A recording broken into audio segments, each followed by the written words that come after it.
Books that speak में आप सभी का स्वागत है। आज मेले का आखिरी दिन है।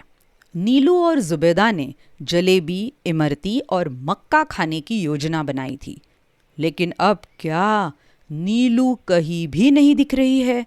क्या सच में वो अपनी जूबी को अलविदा कहे बिना फुर्र हो गई? हाँ, जानते हैं इस कहानी में। नीलू की जुबैदा। कहानी और चित्रांकन आसमा नूर। प्रकाशन प्रथम बुक्स। कहानी का वाचन असावरी दोषी। जुबैदा की नीली सहेली अब तक नहीं आई। फिर आज तो मेले का आखिरी दिन है ना। कल नीलू का परदेस निकलने का प्लान है।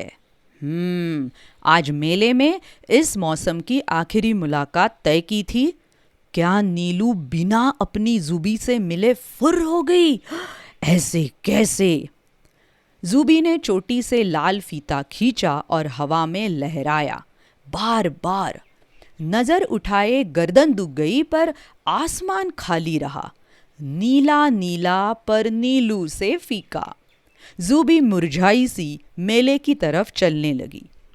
पीली जलेबी, कड़क इमरती, नए स्वाद के गुपचुप, रबड़ी कुल्फी और नीलू का पसंदीदा मक्का, सब गपकने का वादा था। साथ ही नई सुरीली बांसुरी बजाने और गुनगुनाने का भी इरादा था। पर अब क्या, अब तो निकम्मी ने अकेला छोड़ दिया। गुस्से से आंसू कड़वा हो गया था और मीठे की ख्वाहिश उड़न छू।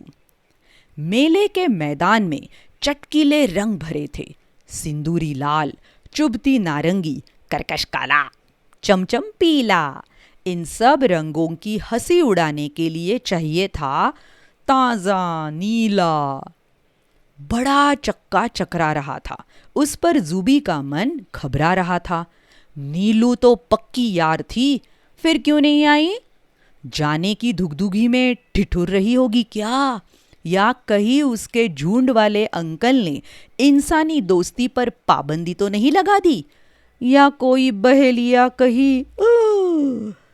जूबी चक्के से उतरकर भागी। पत्ते की एक पुड़िया में मक्के के दाने लपेटे, 2 लाल लाह के बाले खरीदे। एक बाला वो खुद पहनेगी और दूसरा नीलू को देगी, और नदी की ओर बढ़ी जूबी। सेमल का पेड़ अब सामने ही था, चुपचाप, सुनसान। नाले में मेंढक खुश थे। आखिरकार नीली टोली दफा हुई। जूबी ने बहुत कोसा। सारे मक्के के दाने मुंह में भरे, फिर आधे थूक दिए।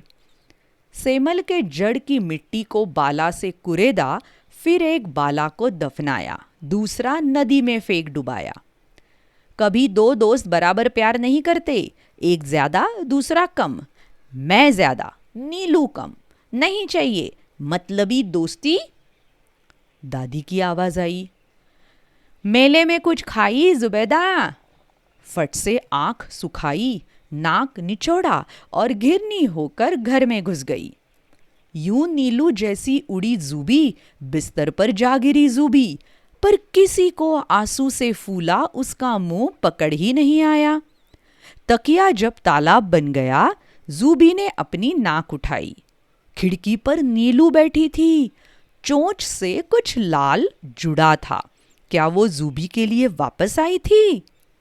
जूबी जैसे लपकी वैसे नीलू उड़ी, लाल फीता लिए हुए, जिससे जूबी की चोटी थी जुड़ी। एक आखिरी खेल खेलने वो पीछे पीछे भागी। फीके आसमान में नीलू, ये लंबी लाल तिरछी लकीर, और जमीन पर खिलखिलाती जूबी। कूदी फांदी, उड़ी टपकी, फीता पकड़ी रही जूबी। नीचे नया गांव आ गया।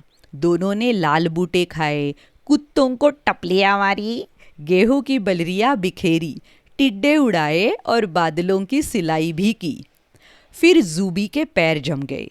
नीली पतंग छोटी हो गई। उसने मांझा बहुत लपेटा, बहुत समेटा, पर पतंग की मर्जी पतंग हवाले। गीले तकिए पर से फिर उठी जूबी। नीलू शायद फिर से आए, अगली गर्मी की छुट्टियां साथ मनाए। तो आप समझे, ये नीलू थी माइग्रेटरी बर्ड। तो और ऐसी बहुत सारी कहानियाँ सुनने के लिए बुक्स दैट स्पीक इस चैनल पर ज़रूर आइएगा। यूट्यूब पर, अलग अलग पॉडकास्टिंग चैनल्स पर, और बुक्स दैट स्पीक के लाइव स्टोरी टेलिंग सेशंस के बारे में जानने के लिए Instagram ID books that speak. मिलते हैं अगली प्रस्तुति में। बाय बाय, धन्यवाद।